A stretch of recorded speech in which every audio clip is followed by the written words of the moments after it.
Programang ito ay rated SPG. Striktong patnubay at gabay ng magulang ang kailangan. Maaaring may masiselang tema, lengguwahe, karahasan, sexual, horror o droga na hindi angkop sa mga bata. Patuloy na ipaparamdam ni Ramon kay Mokang ang pag-aalala at ang pagiging mabait nito sa kanya, kaya tila unti-unti nang nalilimutan ni Mokang si Tanggol. Habang si Santino naman ay sisimulan na ang kanyang pangarap tungkol sa pagbaboxing, kung kaya't nang makita niya ang kanilang chairman ay ipakikilala nito si Santino sa isang boxing trainer. Iingganyo si Santino lalo na nang malaman niyang malaki ang kikitain.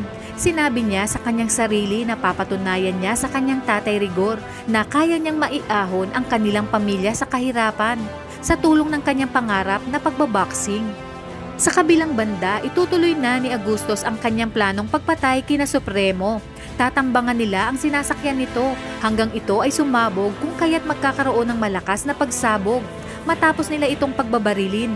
Kinabukasan ay mababalitaan ni Amanda ang nangyari kina Supremo at alam niyang si Agustos ang may pakana nito. Galit na sasabihin ni Amanda kung gaano ito kahayop. Sasagot naman si Agustos na dapat lang yon kay Supremo dahil siya umano ang mas karapat-dapat kay Amanda.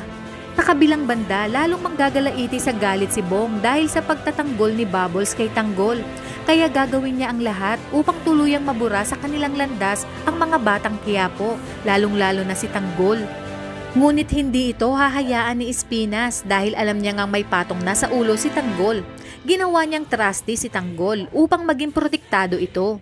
Magbabago na kaya ang desisyon ni Espinas sa oras na mapatay ni Tanggol si Bong at mapatunayan niyang mas mapakikinabangan niya ito kapalit sa alok ni Olga na malaking halaga ng pera para sa ulo ni Tanggol.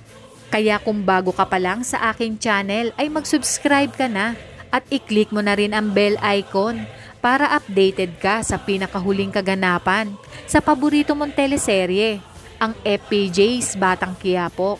Hanggang sa muli, salamat!